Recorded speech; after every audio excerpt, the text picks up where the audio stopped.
Soy Fernando Díaz Villanueva. Hoy es 11 de octubre de 2023 y esto es La Contracrónica.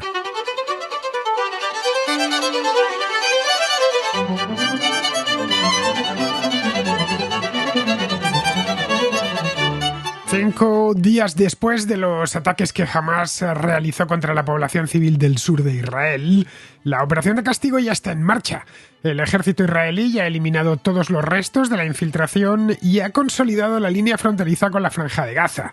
En el norte, entre tanto, los ataques con cohetes lanzados por las milicias de Hezbollah desde el sur del Líbano han continuado, pero ninguna de estas milicias se ha atrevido hasta el momento a atravesar la frontera y penetrar en territorio israelí. Lo mismo puede decirse de Cisjordania. Allí el ejército ha clausurado todos los pasos fronterizos como medida de precaución. Todo el país y los territorios ocupados se encuentran en una tensa espera, al tiempo que se movilizan fuerzas para dirigirlas hacia el sur.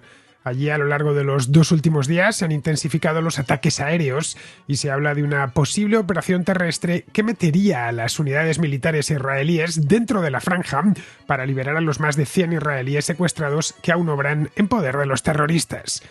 Los ataques han reducido a escombros buena parte de un barrio de la ciudad de Gaza, desde cuyos edificios se estaban lanzando proyectiles contra ciudades como Tel Aviv o Jerusalén. La campaña de bombardeos desde el aire irá a más, tal y como ha adelantado el gobierno de Benjamín Netanyahu, que ha pedido a los civiles que se marchen de la franja ya que el fuego no cesará en los próximos días. Pero esos civiles atrapados en la franja, unos 2 millones de personas, no tienen a dónde ir. La frontera con Israel está sellada, pero también el paso de Rafah, la ciudad más meridional de Gaza, limítrofe ya con Egipto. Este último país no quiere saber nada del problema y ha cerrado a cal y canto los 12 kilómetros de frontera que comparte con la Franja de Gaza. Israel ha movilizado ya a más de 300.000 reservistas y otros 400.000 están en camino, antes de pasar a la acción por tierra, pero aún se desconoce si esa misma acción se terminará produciendo. Los ataques aéreos ponen sobre el tapete el dilema que enfrentará el gobierno de Netanyahu dentro de unos días. Por un lado, necesita liberar a los rehenes capturados durante la infiltración del pasado fin de semana, pero para efectuar ese rescate tiene que entrar en la franja, localizar a los rehenes y sacarlos de allí. Esta es la parte más complicada, ya que la Franja de Gaza es de pequeñas dimensiones, solo tiene 360 kilómetros cuadrados, un rectángulo aproximadamente de 10 kilómetros por 40, pero está muy densamente poblada. Más de 2 millones de personas viven en su interior. Prácticamente todo el territorio está urbanizado en una sucesión de ciudades que van del extremo norte hasta la frontera con Egipto. Si deciden internarse en la franja, tendrán que librar un combate urbano que sería tremendamente costoso en vidas y podría eternizarse durante meses. En Jerusalén, Netanyahu ha llamado a un gobierno de concentración, invitando a Benny Gantz y a Yair Lapid, dos de sus adversarios en las últimas elecciones, para sumar fuerzas y dar una respuesta unitaria y sin fisuras. El deseo de Netanyahu es acabar de una vez por todas con Hamás, cosa que no consiguió en anteriores conflictos librados en torno a la franja, en el año 2006, posteriormente en 2008 y luego en 2014. Esta vez parece que se lo van a tomar más en serio y se sientan además legitimados tras las masacres que Hamás ha perpetrado en territorio israelí. Claro está que una cosa es decirlo y otra bien distinta hacerlo. Pues bien, de eso mismo vamos a hablar hoy en la Contracrónica con Alberto Garín, que esta vez se ha desplazado hasta el estudio en Madrid para seguir con este tema que está monopolizando la actualidad informativa desde hace varios días.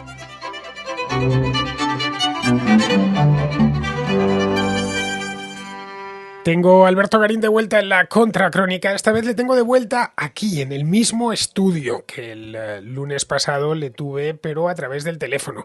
Total, ha aprovechado que estaba ya en Madrid, ha venido al estudio que estamos escribiendo, como bien sabéis, los habituales, un libro sobre la Revolución Francesa, y hoy teníamos una de las sesiones de escritura y hemos aprovechado para haceros un programa sobre este mismo tema de lo que está pasando en Israel. Bien sabéis que Alberto es un experto en todo esto, no solo porque estuviese el otro día conmigo conmigo y lo demostrase, sino porque ha estado hace bien poquito tiempo con el tío Blanco Entero, con Sergio. Han grabado un vídeo conjunto en el que ha estado explicándolo. Bien, Alberto, como saben los serranos, los que siguen Sierra de Historias, Alberto no habla de estos temas en Sierra de Historias porque él, como dice el propio título del programa, solo habla de historia. Pero este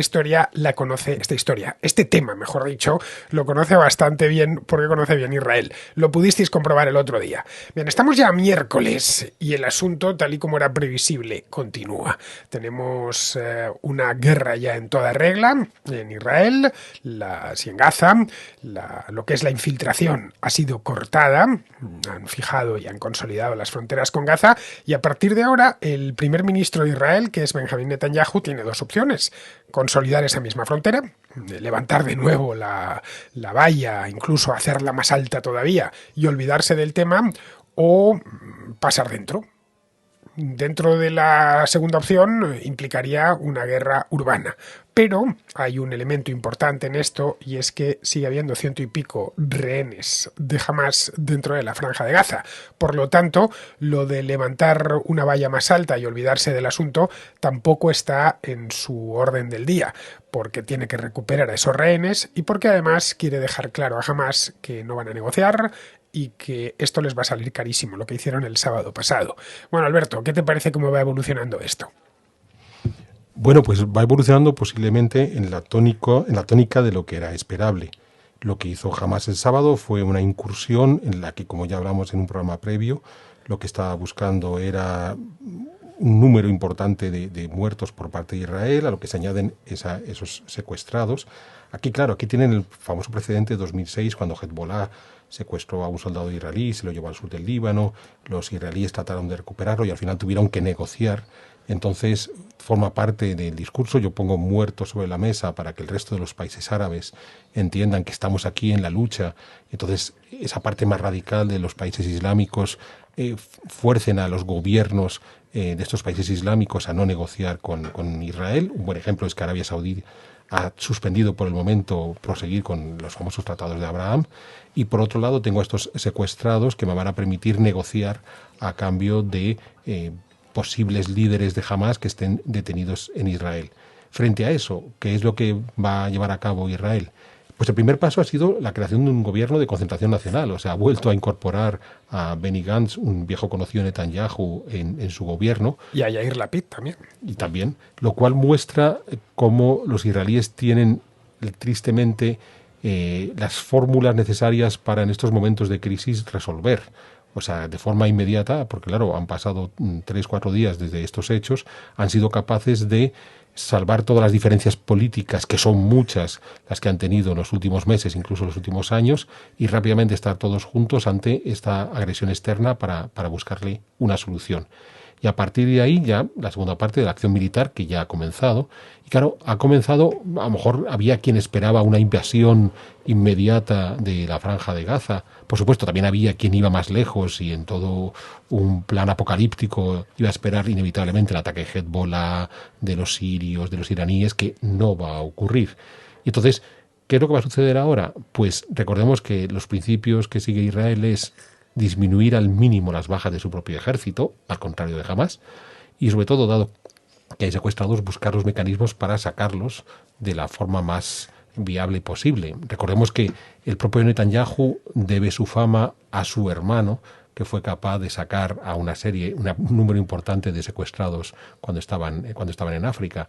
Su hermano es un héroe nacional, de hecho. Eso es. Entonces, claro, es uno de los motivos por los cuales Netanyahu es favorable a tratar de seguir esas políticas que él, ya incluso por motivos familiares, entiende que funcionan, permitiéndole acrecentar una fama que en el caso de Netanyahu está bastante alicaída en los últimos años. Lo que ha puesto fin este ataque de Hamás en Israel ha puesto fin a la crisis política que vivía el país desde hace tranquilamente 4 años. La hablamos aquí en la Contracrónica con Néstor, recordadlo, hace un par de meses, y no era la primera vez. Ya había hablado de esta crisis política, pues vengo hablando de ella desde el año 2019 y ha quedado completamente cerrada, hasta nuevo aviso. O sea, no ha quedado completamente cerrada, sino que ha quedado en un impasse hasta que resolvamos el problema más acucioso que tienen ahora, que es lo que ha sucedido con Hamás. En el momento que esto concluya, pues volverán al debate. Claro, hay dos cosas a solventar una vez que se haya acabado la crisis con Hamás. Por un lado, esa propia crisis política en la reforma judicial que estaba tratando de llevar a cabo Netanyahu, y por otro lado, los propios errores que ha habido en el hecho de que haya sido posible que Hamás saltara el muro y atacara a las ciudades alrededor de Gaza, que también ahí va a tener sus repercusiones políticas. Por supuesto, no se puede llevar a cabo esa que va a ser inevitable limpieza dentro del ejército de los que han podido equivocarse, pero llegar va a llegar. Va a llegar porque no les queda otra. Después de un ultraje semejante, tienen que actuar. Los propios israelíes lo están pidiendo. Pocas veces se había visto una activación de la sociedad israelí como la que hemos visto en los últimos días. Veía unas noticias por televisión el otro día, el lunes, que las autopistas estaban colapsadas y no era de gente huyendo del país. Era de gente que iba a incorporarse a filas y aparcaba el coche en la autopista, un poco donde encontraba, para incorporarse a su batallón. Bueno, es cierto que no estábamos acostumbrados a dos cosas. Uno, a esa movilización general por parte del ejército de Israel, porque hacía muchos años que no tenían un nivel de conflicto tan elevado como el que se encuentran ahora. Y dos, cuando esas cosas ocurrieron, hace muchos años, no eran tan inmediatamente televisadas o tuiteadas como nos está ocurriendo en la actualidad. Entonces, claro, estamos teniendo una cantidad de información de lo que está ocurriendo en Israel y la Franja de Gaza que era totalmente desacostumbrada hace 10, 20 o 30 años por los medios que tenemos hoy de comunicación a través de redes sociales. Entonces, esto nos hace correr el riesgo de sobredimensionar lo que estamos viendo. Entonces, posiblemente si hubiéramos tenido la misma capacidad de comunicar lo que ocurre cuando sucedió la guerra de Yom Kippur, probablemente fue algo muy similar. En el momento en que una sociedad que se ve agredida rápidamente se moviliza. Claro, el servicio militar es obligatorio en Israel y una vez que has cumplido tu servicio militar quedas en la reserva para muchas funciones durante largo tiempo. Entonces, claro, si quedas en la reserva es precisamente para situaciones como la que se está viviendo ahora, en las que tú eres consciente de que si el país está siendo agredido vas a ser inmediatamente llamado como reservista a que contribuyas al esfuerzo militar. Todos los israelíes, tanto los hombres como las mujeres, están formados en el uso de las armas. De hecho, es común cuando uno va a Israel ver que ves jovencitos andando por la calle vestidos de militar con sus armas reglamentarias. Es más, tomándose un café. Es más, durante el servicio militar llevan incluso el arma cuando no van vestidos de militares. O sea, durante el servicio militar, aunque no lleven el uniforme, están obligados a llevar el arma. Que eso siempre asusta un poco, ¿no? Diciendo, y estos dos tipos con un arma de asalto, ¿no? Que están tomando café, sí, o que están una Coca-Cola, o sí, sea. Están bailando, sí. Y entonces llevan el arma porque forma parte de la obligatoriedad durante ese servicio militar. Claro, eso es lo que más ha chocado estos días, de decir cómo un ejército tan preparado ha podido tener el error que han cometido de permitir esa incursión desde la Franja de Gaza. Vamos sabiendo más de esa incursión, vamos teniendo más información que por supuesto tendrá que seguir siendo sometida a examen de lo que realmente ha ocurrido. Tú en el programa de ayer, cuando hablabas de la posible injerencia de Irán, ya ibas dando algunas pistas. El hecho de que no ha sido una incursión programada en largo plazo, que ha sido un plan planteado relativamente en un plazo breve, en el cual al final Hamás es el que ha tomado la iniciativa a partir de una serie de ideas más o menos genéricas que tenían, una iniciativa en la que sí tenían claro dos principios: cortar comunicaciones y evitar que el escudo de hierro funcionara plenamente saturándolo a base de cohetes. Han aprovechado ciertas circunstancias, periodo vacacional, la presencia del festival y demás.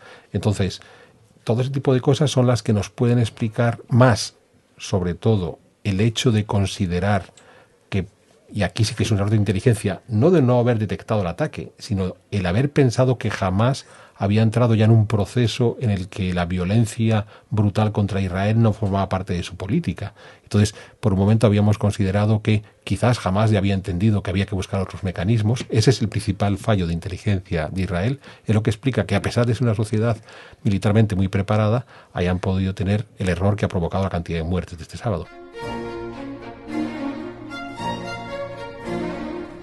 Quizá el hecho de pasar 50 años en relativa paz, es decir, sin una guerra propiamente dicha. No olvidemos que todos los problemas que ha habido, tanto en Cisjordania como en Gaza, en los últimos 50 años, nunca dieron lugar a una movilización masiva y a una guerra.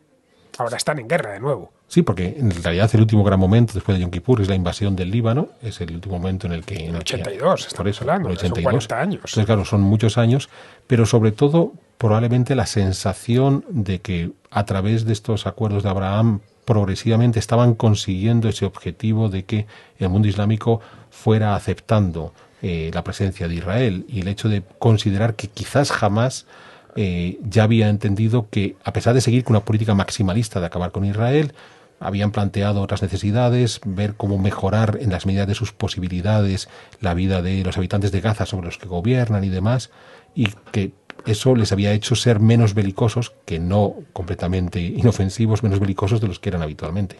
Menos belicosos en términos israelíes, hay que entenderlo, tienen un buen ejército, de hecho el propio Netanyahu ha presumido de él y de lo bien dotado que está, y sobre todo tienen una industria armamentística puntera que no la tenían hace 50 años, que no la tenían hace 60 años. Hoy Israel es de los pocos países que pueden enviar, por ejemplo, cohetes al espacio, es de los pocos países que tienen, ya digo, una industria militar de armas de altísima tecnología, que en buena medida eso ha impedido que las potencias limítrofes les busquen las vueltas, pero jamás no es una potencia limítrofe.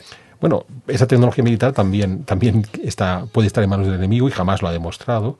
O sea, es muy interesante el hecho del uso de los drones para acabar con las comunicaciones, que demuestra cómo las enseñanzas de la guerra de Ucrania han sido bien aprendidas. Entonces, es cierto que Israel tiene una tecnología militar importante, pero jamás también es capaz de nutrirse de esa tecnología en menor cantidad, pero también es capaz de nutrirse. En cuanto a las potencias, esto es algo fundamental a entender. Tú ya lo explicaste en el programa de ayer. Los dos principales países con las fronteras más largas con Israel, que son Jordania y Egipto, hace ya tiempo que firmaron la paz con Israel y tienen una buena entente con Israel. Los otros dos países que tienen frontera física, Siria y el Líbano, tienen una cantidad de problemas internos notabilísimos que les imposibilita organizarse para atacar a Israel. El Líbano nunca ha estado realmente en guerra con Israel, fuera de cuando en el año 48 sí le declaró la guerra, más cuando Israel interviene en la propia guerra civil del Líbano en el año 82, ¿vale? Y Siria lleva ya una década de guerra civil que de nuevo la imposibilita, de modo que no solamente es la potencia militar que pueda tener Israel, es que sus vecinos o conviven pacíficamente con ellos o directamente no están en condiciones de ponerse a meterse en una guerra. En estos momentos lo que todo el mundo se pregunta es cómo va a reaccionar Israel, que es una pregunta un tanto retórica porque ya está reaccionando. Desde el mismo día en que sucedió empezaron a reaccionar. Lo único que han ido por partes. Primero trataron de contener la infiltración, cosa que ya han conseguido. Luego pasaron a consolidar la frontera, tanto la de Gaza como la del norte, la del Líbano, y vigilar la de Cisjordania, que no tienen todas consigo, que allí pase algo. Y la tercera parte es entrar en Gaza. El tema es para rescatar, evidentemente, a los rehenes. No quieren negociar. Netanyahu ya lo ha dicho. No van a negociar absolutamente nada con aquella gente después de lo que han hecho, obviamente. Quizás se vea en el futuro obligado a negociar. Todo dependerá de lo que estén dispuestos los gazatíes, o mejor dicho, los de Hamás en Gaza, para evitar obligarles a negociar, en una palabra.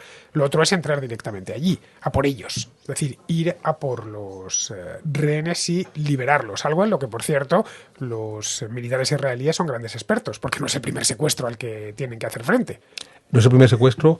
Entonces hablábamos antes del caso del hermano mayor de Benjamín Netanyahu, Johnny Netanyahu, que es el que en 1977 sacó a un centenar de israelíes del aeropuerto de Entebbe, en Uganda, bien, que es lo que le permitió a Netanyahu empezar a crecer en su carrera política, ser el hermano de este héroe.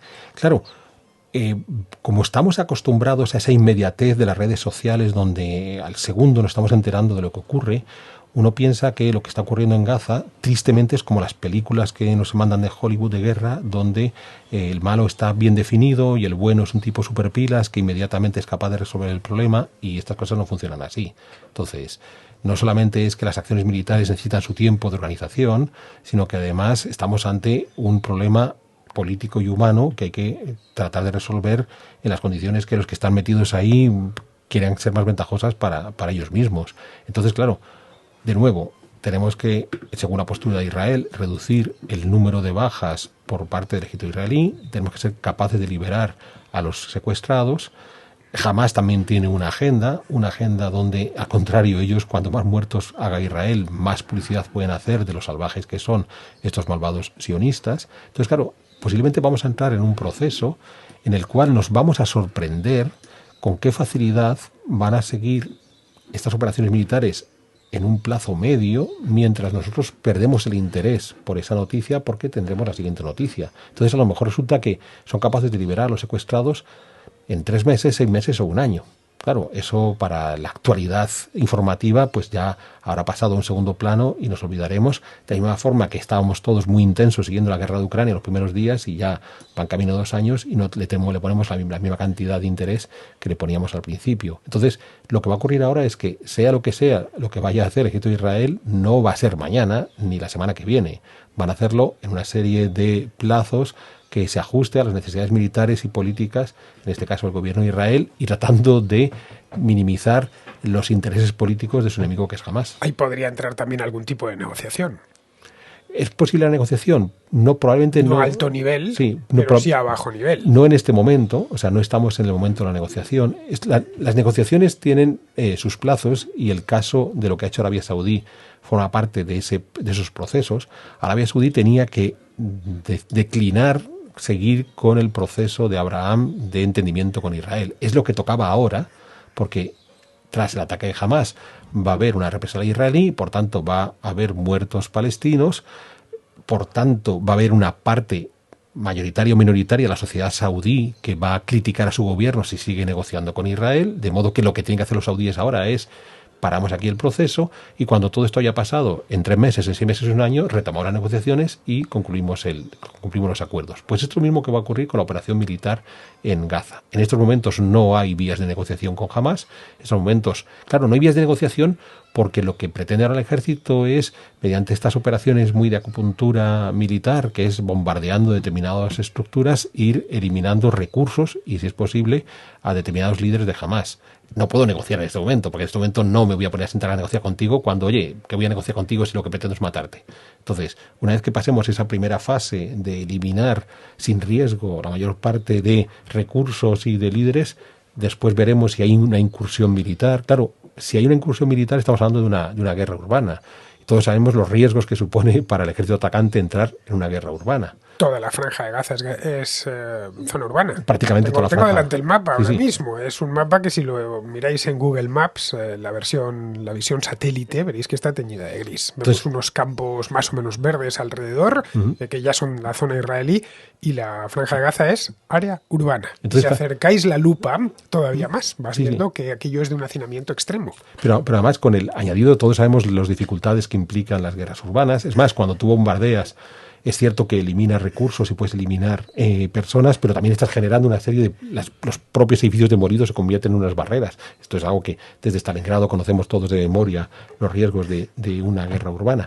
Pero es que incluso la propia estructura urbana de las ciudades de Gaza, no muy diferente a la estructura urbana de las ciudades de Cisjordania. Yo nunca he estado físicamente en Gaza, entonces tengo que fiarme de fotografía aérea y comparar con lo que sí conozco de Cisjordania, donde creo que me he paseado por todas las ciudades, lo más importantes de Cisjordania.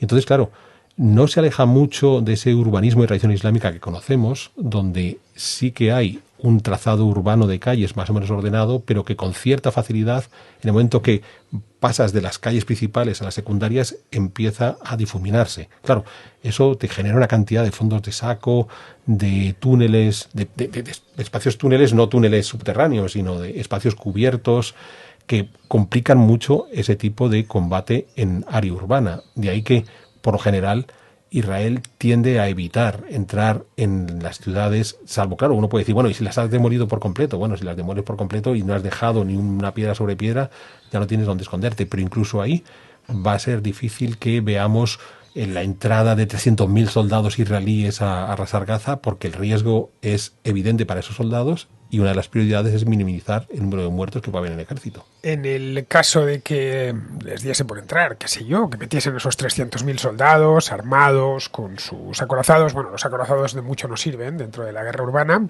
pero vamos, que entran allí. Estamos hablando de un área metropolitana larguísima, que tiene 40 kilómetros de largo, porque no solo es la ciudad de Gaza, sino que esto continúa, esta mancha urbana, hasta la frontera con Egipto, hasta Rafah, que es la ciudad más meridional de la franja de Gaza, que está pegada ya a la misma frontera. Una frontera que, por cierto, permanece cerrada, los egipcios no han abierto. No, los egipcios no han abierto y por más que saber absolutamente nada de esto. Y por más que los israelíes no hagan más que anunciar, vamos a bombardear tal zona, entonces retírense ustedes a otra zona, uno podría pensar, hombre, si lo siguen empujando, al final llegarán a la frontera de Egipto y a lo mejor Egipto tiene que abrir las puertas y Egipto dirá, no, al contrario, si hay un día en el que no quiero abrir la puerta es hoy. Claro, por todo lo que se le puede colar. Se me puede colar lo peor de cada familia. Bien, en el caso de que decidan entrar, bueno, y sin entrar, solo con la medida que anunciaron hace 2 días de bloquear en sentido estricto, es decir, no permitir que pase ni la energía, ni el agua, ni la comida, eso puede ocasionar una crisis humanitaria de primerísimo nivel. Estamos hablando de 2 millones de personas, no de 100.000. Sí, puede provocar una crisis humanitaria de primerísimo nivel. Eso a la larga generaría una especie de revuelta popular de los gazatíes contra las autoridades de Hamás, que son las que han provocado esto. Probablemente no. Bien, es el tipo de medida que con cierta regularidad tratamos de hacer y lo vivimos bien en los sucesivos bloqueos económicos que internacionalmente se aplican contra determinados países. Y lo que encuentras es que lejos... Lo contrario. Eso suele provocar lo contrario, suele provocar más acercamiento de esa gente que está sufriendo el bloqueo contra sus autoridades, considerando que, bueno, a lo mejor es el momento justo ahora de apoyar a esas autoridades. Entonces, es difícil, o sea, incluso resultaría contradictorio porque, claro, y el gobierno de Israel hasta qué punto se puede enfrentar a esa crisis humanitaria. O sea, puedo apretar un poco el dogal, ¿vale?, pero no de forma absoluta, porque claro, si esto desemboca en una hambruna generalizada y se empiezan a morir directamente de hambre, pues ahí ya tengo una dificultad añadida. Entonces, claro, no tenemos ni idea cuál es el siguiente escenario.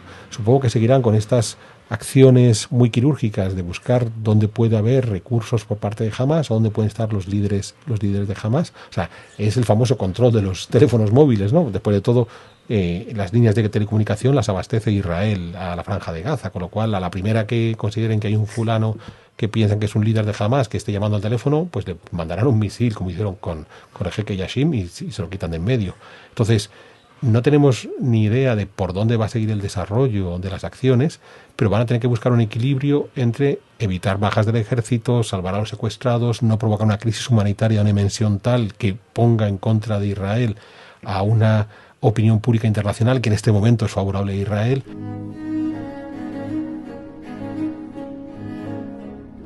Ahora mismo, por primera vez, yo es la primera vez que lo veo, No puedo recordar la guerra de Yom Kippur, ni la de los 6 días, ni nada de esto, pero sí esto, claro, y otras ocasiones en las que ha habido problemas en Gaza o en Cisjordania, con las intifadas, por ejemplo, la segunda intifada que fue especialmente sangrienta. La opinión pública internacional, empezando por Estados Unidos y siguiendo por Europa, era claramente favorable a los palestinos. Esta es la primera vez que veo a prácticamente toda la opinión pública. Hay excepciones, obviamente, ya sabes, la extrema izquierda y la extrema derecha de los países europeos y de Estados Unidos que se ponen del lado de los palestinos, pero hay una corriente de solidaridad y simpatía hacia Israel. Quizá porque la matanza que ha perpetrado Hamás ha sido tremenda y sobre todo televisada. Ellos mismos se encargaron de grabarlo y de subirlo a las redes sociales. Sí, aquí es muy interesante porque ahora que ya han atrapado a buena parte de los que saltaron y se quedaron en el territorio israelí y los han empezado ya a interrogar para conocer todo el movimiento, cómo se llevó a cabo, ellos mismos en esas declaraciones empiezan a decir, creo que nos equivocamos en televisarlo. Bien, o sea, podemos tener en cuenta que seguro que no les están sacando la información de una manera simpática y amable, pero que una de las declaraciones que estén trascendiendo es que los propia gente de Hamás diga, metimos la pata de transmitir. Se engorilaron una vez habían entrado y llegaron allí y empezaron, claro, a grabar con los teléfonos que hoy tienen cámaras de la máxima calidad y que el contenido lo pones en línea en cuestión de segundos. Empezaron a grabar, no ya grabarse a ellos mismos andando por territorio israelí, que eso podrías entenderlo en sus jeeps, ¿no?, en esos pickups, sino las violaciones, los asesinatos, arrastrando a los cadáveres, en fin, eran imágenes espantosas, casi sacadas de una película de terror. Sí, y entonces, en efecto, y además son imágenes que todos hemos podido ver, pero incluso hay imágenes a lo mejor un poco más virulentas que no difunden los medios de comunicación tradicionales, pero que en nuestro mundo contemporáneo es relativamente accesible.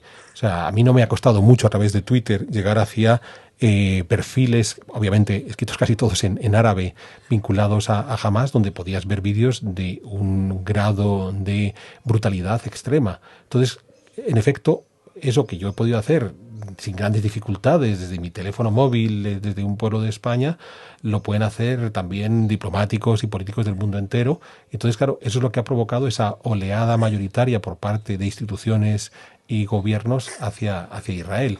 Entonces, claro, es una renta que no creo que Netanyahu, que es un tipo terriblemente habilidoso, quiera desperdiciar. Entonces, claro, tiene que hacer el equilibrio entre las necesidades militares y la ventaja que le aporta en estos momentos ese placet que tiene por parte del mundo. La Unión Europea, por ejemplo, está entregada, ha suspendido las ayudas a los palestinos. Esto nunca había sucedido, nunca antes. en efecto ha suspendido las ayudas a la Franja de Gaza.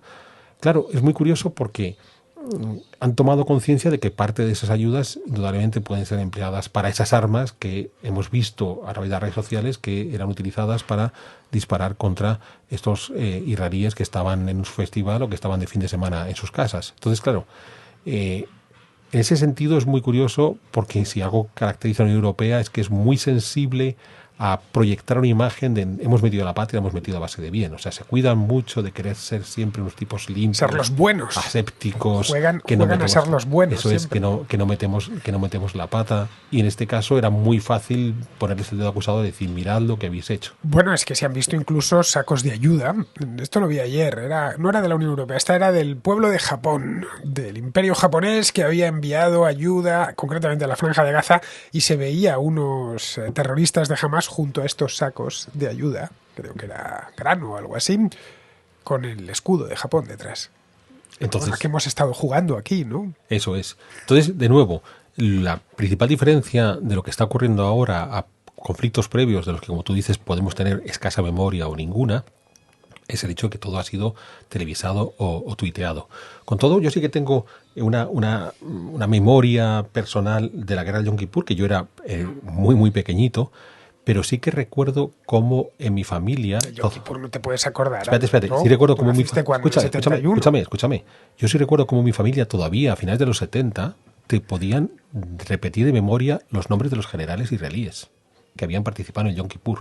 O sea, para mi padre, que era un tipo completamente aséptico en la política, o para sus primos, que eran tipos completamente asépticos en la política, les marcó tanto el Yom Kippur que se sabían de memoria los nombres de los generales israelíes, que eran estos tipos que habían hecho una acción y tal. Entonces, cuando tú piensas... Fue una guerra corta, ¿eh? Sí, pero cuando tú piensas, para los señores que tenían 20 y tantos, 30 y tantos años en España en los años 70, que 7, 8, 10 años después siguieran recordando los nombres de los generales israelíes, es que debió ser algo que les chocó mucho y que debió ser muy popular en la prensa, pero además lo recordaban como gentes que lo habían hecho muy bien. O sea, debió haber también otra oleada de simpatía hacia Israel para que estas gentes tengan esa memoria. Bueno, era la segunda guerra que les hacían en 6 años. Les habían hecho una en el 67, que le duró 6 días. Esta duró algo más, duró 20, 19 exactamente, y les pilló también por sorpresa. Sí, pero piensa que la guerra de Yom Kippur y esta última de Gaza, la tercera guerra de Gaza, tienen en común eso, el aniversario este redondo y el hecho de que Israel ha sido pillada, entre comillas, en pelotas, ¿no? Que no se lo esperaba. Pero todavía digo, esa oleada de simpatía probablemente en aquella época, por ser unas circunstancias muy parecidas, pueda ser la misma. Y de nuevo, a lo mejor es algo que tienes que sentarte con tu padre y decirle, ¿yo te acordabas de esto? Porque muchos de estos generales en el futuro, de los que participaban en la guerra de Yom Kippur, pasaron a ser políticos, ¿de acuerdo? Rabin, Sharon y compañía. Y entonces cuando ellos llegaban a la política, en mi casa decía, mira, me acuerdo, porque salía, que era uno de los generales. Sí, bueno, el propio Sharon había sido militar antes. Sí, bueno, también. Benny Gantz, que no estuvo en la guerra de Yom Kippur por razones de edad, obviamente, en aquel entonces que sería Benny Gantz, un adolescente, si llegaba adolescente, es que han pasado 50 años de aquella guerra, lo tonto. Benny Gantz se presentó a las elecciones hace unos años cabalgando sobre su fama de buen general y de tío que había defendido a Israel. Es decir, algo que en los países europeos sería impensable, que un general se presentase a las elecciones y que se presentase como un gran general. Pero vamos más lejos. O sea, el caso de Benny Gantz es el caso de Sharon, es el caso de Ehud Barak, ¿vale? Tipos que han estado en el ejército, pero es que incluso se pueden presentar por partidos de izquierdas, que nos parece contradictorio porque estamos acostumbrados en Europa que la izquierda es antimilitarista, es pacifista, y de repente en Israel los candidatos que pueden presentar el Partido Laborista pueden ser antiguos generales que han sido victoriosos en las acciones militares que han podido emprender en el sur del Líbano, en la Franja de Gaza, en Cisjordania. Bueno, y da cuenta de que 75 años de historia que cumplió en mayo Israel, prácticamente todos ha estado en guerra ya sea de baja o de alta intensidad, pues es normal que los militares tengan esa presencia en la vida social y en la vida política. En cualquier caso, hay otra variante que se ha estado hablando estos días, es hasta qué punto, en el plan conspiranoia, hasta qué punto esto puede haber estado orquestado por el malvado Netanyahu, que para evitar los problemas esa la he leído. Se tiene que enfrentar. Claro, es algo totalmente disparatado, porque si algo le preocupa a Netanyahu precisamente es la proyección que él quiere. O sea, es un hombre de estos que quiere dejar su figura en la historia. Entonces, no es un tipo florentino en todo por ese eso, aspecto. por Florentino eso. en el sentido de la Florencia del siglo XV, no Sí. que es florentino. Sí, lo hablábamos. Una capacidad de... Bueno, sigue en el poder, ahí le tienes. Sí, lo hablábamos antes fuera de micrófono. Yo te decía, hay dos personajes a estudiar para cómo hacer buena política. Uno es Maquiavelo, que explicó cómo ser el político maquiavélico por antonomasia, y otro es Benjamin Netanyahu, que es el máximo representante del político maquiavélico. Entonces Netanyahu es un hombre que, primero, desde su inicio siempre fue comparado con su hermano mayor, el héroe. Es alguien que ha querido construir su propia figura. Y entonces, claro, no es un tipo que va a empañar el final de su gobierno y el final de su carrera política con una masacre. Con una masacre que pudiera ser demostrada. Por supuesto, el conspiranoico no necesita que le demuestren nada. Con que él ya se haya hecho su paja mental, le parece suficiente. Pero no es el tipo de acciones que Netanyahu puede hacer. O sea, Netanyahu es un tipo de lo más retorcido. O sea, desde que se firman los acuerdos de Oslo, si ha habido alguien que ha puesto palos en la rueda de los acuerdos de Oslo, ha sido Netanyahu, que como ha sido ministro durante tantos años, ha tenido esa capacidad. Pero claro, Netanyahu es un tipo que decimos, los acuerdos de Oslo, una de las cosas que establecía era impedir nuevos asentamientos ilegales en territorio palestino. Y Netanyahu ha favorecido los asentamientos ilegales en territorio palestino. ¿Por qué? Que son parte del problema. Sí, ¿por qué? Porque son moneda de negociación. O sea, yo sé que los palestinos también van a hacer un uso torticero de los acuerdos de Oslo, y entonces me van a hacer algunas maldades que yo voy a poder combatirles a base de ofrecerles asentamientos ilegales. Como una baza. Eso es. Una baza para negociar. Yo dejo que hagáis asentamientos ilegales, los legalizo y algún día los quito, a cambio de que tú me hagas otra cosa que me favorezca a mí. Bueno, ese es Benjamin Netanyahu, por la contracrónica ha pasado muchas veces. Es un tipo realmente habilidoso, gobierna con cualquiera. Dicen, es que Netanyahu forma parte, es un halcón peligrosísimo que gobierna con ultrarreligiosos. Bueno, y con Benny Gantz, si es necesario. Eso es. Y si tuviese que gobernar con los laboristas, lo haría sin problemas. Es más, gobierno con Benny Gantz, le ofrezco 4 años de gobierno, primero yo 2 y luego tú otros 2, y cuando yo cumplo mis 2, rompo el pacto, voy a elecciones y Benny Gantz se queda. Y me quedo y sigo. Sí, porque es que es eso. Eso es. Es decir, ¿con quién podríamos comparar a Netanyahu? Pues en cierta medida con Pedro Sánchez. De ese estilo. Mucho más listo es Netanyahu, sí, pero vamos, muchísimo de ese estilo, más. que es cualquier cosa con tal de mantener el poder. Sí, pero además Pedro Sánchez tiene una inmediatez que Netanyahu no. Netanyahu ha sido súper retorcido porque él tenía un plan a largo plazo. A larguísimo plazo. Bueno, aquí estamos en el año 2023 y sigue siendo primer ministro. Es muy curioso. Cuando le han dado por muerto varias veces. Sí, porque cuando escribimos aquel guión para Academia Play sobre el conflicto de Israel y Palestina, eso fue hace 2 años y medio. Que lo remontábamos al origen del conflicto en la declaración Balfour y la propuesta de McMahon al jerife de la Meca y demás, era muy simpático porque terminábamos en 2021 cuando los protagonistas eran Mahmoud Abbas por los palestinos y Netanyahu por los israelíes. Y 2 años después, 2 señores que ya empiezan a ser muy mayores, Mahmoud Abbas tiene casi 90 años. Siguen estando ahí. Entonces, claro, hemos entrado en una dinámica donde la presencia de estos tipos que llegan con todos sus principios políticos heredados de décadas y décadas, probablemente ya sea parte del problema y no de la solución. Mahmoud Abbas es otro de los elementos importantes aquí. No se le ha dado suficiente importancia en esta crisis, porque claro, no ha tenido que ver tanto con Cisjordania como con Gaza. Pero Mahmoud Abbas es en buena parte el responsable de que el conflicto esté enquistado de esta manera, de que no se avance. En otra parte es Netanyahu, eso sin duda. Pero Mahmoud Abbas tiene, como digo, casi 90 años, tiene 88 años. Se fue a Qatar después de esta historia y se niegan a nombrar sucesor, se niega a convocar elecciones. Lo comentaba en el programa de ayer, es que no se convocan elecciones en Cisjordania desde el año 2006. Eso es. Hace casi 20 años. Entonces, se niega a dimitir a pesar de que ya no tiene edad y de que está muy desgastado. Y yo, la verdad, desconozco la razón por la cual se ha atornillado al poder de esta manera, a pesar de que le va a retirar más pronto que tarde la vida de ahí. Bueno, se ha atornillado al poder porque le gusta disfrutar del poder que tiene, y se ha atornillado al poder porque considera que quizás en el caso de unas elecciones Al-Fatah podría correr el riesgo de perder el poder que le queda en Cisjordania. En manos de Hamás, que está también presente en Cisjordania. Lo cual quiere decir que ya no solamente es él el que se atornilla al poder, sino la propia estructura política de Al-Fatah es la que no quiere dar ese paso.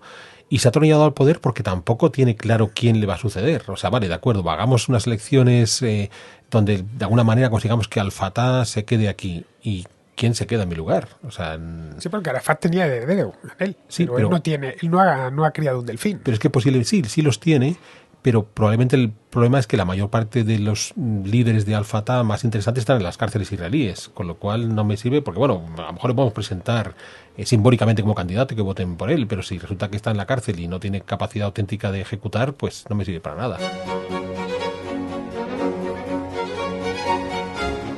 Cuando hablamos de Hamás como actor político, claro, al decir Hamás mucha gente piensa en el terrorismo, que es una de sus actividades, pero otra de sus actividades es la política. Antes que terroristas fueron políticos. Se funda como un partido político en Palestina, en los dos territorios, tanto en Cisjordania como en Gaza, a principios de los años 90, en el año 92, cuando ya había dado comienzo a aquel proceso de paz que, como os contaba, empezó en Madrid, en una ceremonia con mucho boato. Tú la recuerdas, ¿no? Sí. El Palacio Real. Sí, fue de esos días que Felipe González no cabía en sí mismo. Estaba levitando. No cabía en sí mismo de gozo diciendo, ostras, me ha tocado el gordo. Pues esa conferencia que empezó en Madrid en el 91 terminó en Oslo en el año 1994 y en 1994, perdón, y es cuando se firmaron esos acuerdos. En ese momento, en ese periodo, ¿no? Fue un periodo de gran esperanza, porque por fin se veía que esto se podía resolver, crear dos estados y que se acabase todo este problema, especialmente los derivados de la primera intifada que había estallado a finales de los 80.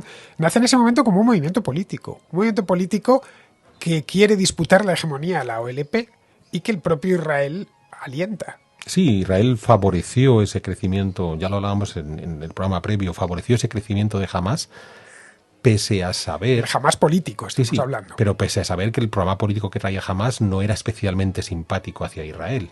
Pero bueno, buscaban un contrabalance. En ese instante, el control de Al-Fatah seguía en manos de Yasser Arafat, un tipo casi tan rebuscado como Netanyahu, porque Arafat también ha sido... Claro, el caso de Arafat es el... Ya está olvidado, es que se murió hace casi 20 años. Pero el caso de Arafat es el superviviente absoluto porque sobrevivía. O sea, si ha habido un tipo que ha metido atentados ha sido Arafat y él se escapaba como un gato. O sea, no tenía 9 vidas, debía tener 90, ¿bien?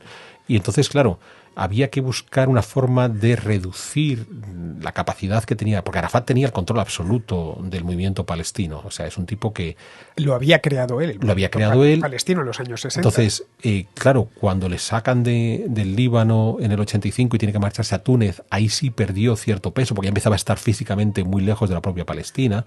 Entonces hay los llamados jóvenes leones que tanto en Gaza como en Cisjordania le disputan el terreno a Arafat, pero no es suficiente. O sea, sigue teniendo una aureola de gran líder. Entonces, claro, cuando surge poco después de esa partida hacia Túnez esta alternativa que es Hamás, pues Israel tampoco le puso muchas pegas a esa alternativa. Entonces, claro, el resultado fue crear una figura alternativa para contrarrestar la influencia de Arafat, que se ha vuelto en contra de los israelíes. Claro, podríamos pensar, ¿y pueden hacer una nueva jugada los israelíes para encontrar una alternativa a Hamás? Y entonces, si Mahmoud Abbas se atreve a convocar elecciones, que haya un líder que sea capaz de reunir a los palestinos. Porque ya digo, los principales están en la cárcel. El más destacado es Marwan Barghouti. Entonces, si sacamos de la cárcel a Barghouti, que lleva una cantidad de años increíble en la cárcel, podría ser la alternativa que Hamás. Pues claro, el riesgo está en que decimos, oye, pues puede ser la alternativa. A lo mejor lo que tiene que hacer Israel es negociar con Mahmoud Abbas y decir, oye, te libero Barghouti, lanza las elecciones, que Barghouti sea... Porque además Barghouti sí que tiene muchas simpatías en Cisjordania. Sería un candidato que podría ser alguien que podría ser una buena alternativa a Hamás. Pero, qué sé yo, de repente Barghouti cuando llega al poder pela cables y se dedica a ser tan brutal como Hamás. Entonces, claro, los israelíes tampoco lo tienen claro porque ya han hecho unos experimentos y les han salido bastante mal. De grandes males muchas veces nacen grandes soluciones. Es decir, tiene que ponerse la cosa muy mala para que se busque una solución que ha resultado esquiva durante mucho tiempo. Esta historia de Gaza, tan sangrienta, podría terminar empujando tanto a los líderes israelíes como a los palestinos, no ahora evidentemente, ni en el medio plazo, pero sí en un plazo algo más largo, a un nuevo proceso de paz. Podría suceder. Sí, sería desde luego lo deseable, pero podría suceder. Es decir, que no verse de nuevo ante estas, no seguir criando odio. Pues sí, posiblemente es algo que además no me sorprendería que lo estuvieran contemplando ya. Decir, bueno, Hasta aquí hemos llegado. Esto, de todas maneras, ahora es el momento en el que tenemos que darnos unos cuantos palos, porque lo que ha ocurrido ha sido muy gordo, ¿vale? Y en cuanto resolvamos esa parte militar, pues a lo mejor hay que empezar a pensar, hay que empezar a buscar dónde tener una mesa de negociación. De repente esa sonrisa feliz que tenía Felipe González la tiene Pedro Sánchez y lo monta aquí otra vez, ¿no? En 18 meses, porque los vuelven a montar en Madrid y los mandan a Madrid de nuevo. Y después, claro, lo de Madrid fue muy espectacular porque fue todo público. Además, recordemos a las comisiones palestinas, israelíes tirándose en cara a muertos y atentados terroristas. Cuando sacan la foto de Menachem Begin diciendo el gran terrorista fuiste tú, acuérdate que tú volaste por los aires el King David en Jerusalén y cosas así. Entonces ya tienen que pasar a la fase de la negociación discreta, que es la que se hace en Oslo durante un par de años. Pues puede ser que en estos momentos ya haya gentes, tanto en el gobierno israelí como sobre todo en las cancillerías del mundo islámico, diciendo, bueno, chicos, ya se nos ha ido la mano otra vez, vamos a ver cómo establecer ese programa de paz. Bien, pues vamos a terminar ya. Alberto Garín, oye, muy interesante de nuevo tu aportación. Estás, a lo tonto, esto te ha convertido en uno de los grandes expertos, bueno, no, lo eras ya, pero ha hecho público que eras un experto en temas de Palestina y de Israel, Yo ya lo sabía, y los contraescuchas, muchos contraescuchas también. O sea, no se trata de que sea un gran experto en Palestina e Israel. No eres un experto, Alberto, por favor, claro que lo eres, naturalmente. Es una tierra por la que siempre he tenido mucha atracción, en la que he vivido, a la que viajo con regularidad, en la que conozco mucha gente, por la que me he leído. O sea, hay miles de libros en las librerías que me llaman la atención y que casi nunca compro, pero en cuanto veo una novedad sobre el conflicto de Israel y Palestina, ese sí que me lo compro y me lo leo de inmediato. Entonces, y sobre todo creo que es un tema en el que con mucha facilidad caemos en todo tipo de interpretaciones radicales, intensas, y que es necesario bajar el tono y decir, bueno, señores, veamos. Bueno, vamos a tratar de entender esto. Eso es. Que es el objeto. Entonces, claro, para mí, el hecho de que trabajemos estos temas, y llevamos ya varios años trabajándolo contigo, creo que el vídeo de Academia Play es ejemplar, porque si algo caracteriza el vídeo de Academia Play es que hay tres tipos de comentarios. Aquellos que nos agradecen haberles aclarado la situación, aquellos que nos acusan de ser claramente sionistas y aquellos que nos acusan de ser claramente pro-palestinos. Efectivamente. Lo cual muestra que hemos debido hacerlo bien cuando nos acusan de todo. Efectivamente. Bueno, nosotros vamos a terminar, vamos con Pizarro, que nos habla de la posible intervención iraní en el atentado de Hamás en Gaza, y luego, después de escuchar a Pizarro, ya nos despedimos de Alberto. No sabemos qué anida en las cabezas ni qué se negoció o se dejó de negociar en negociaciones secretas. Sabemos de la barbarie explícita y de los comunicados que llaman a la destrucción de Israel e instan a la rotura de alianzas con Israel. A Irán le encaja como un guante, aunque pruebas irrefutables de una orden dada no se encontrarán. La cuestión no es si Irán apoya moral y materialmente a Hamás, sino si hará algo más. Y la cuestión es si Israel deja el tema en asuntos pendientes ineludibles. El tiempo nos va a responder. Un cordial saludo de Pizarro.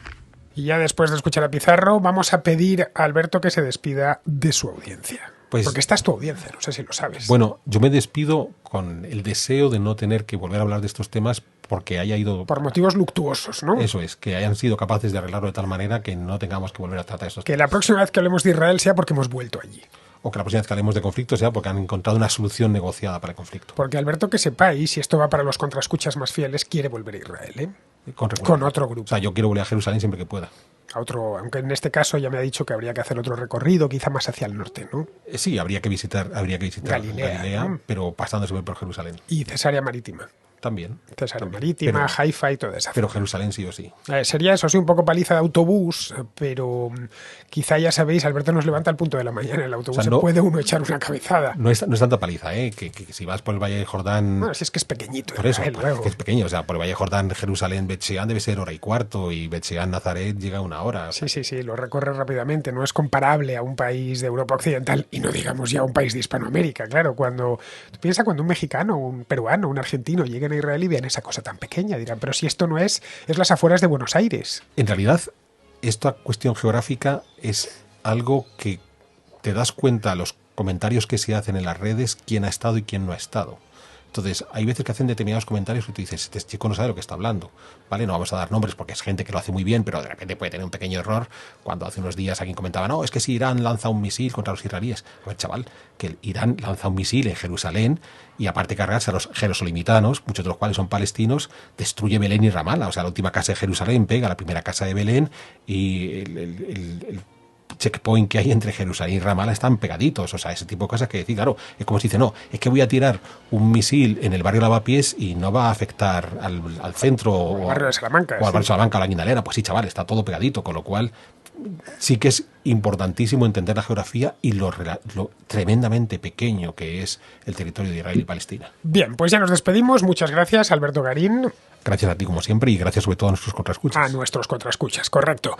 Bien, pues queridos, aquí termina ya la contracrónica de hoy y os invito a que regreséis por aquí mañana.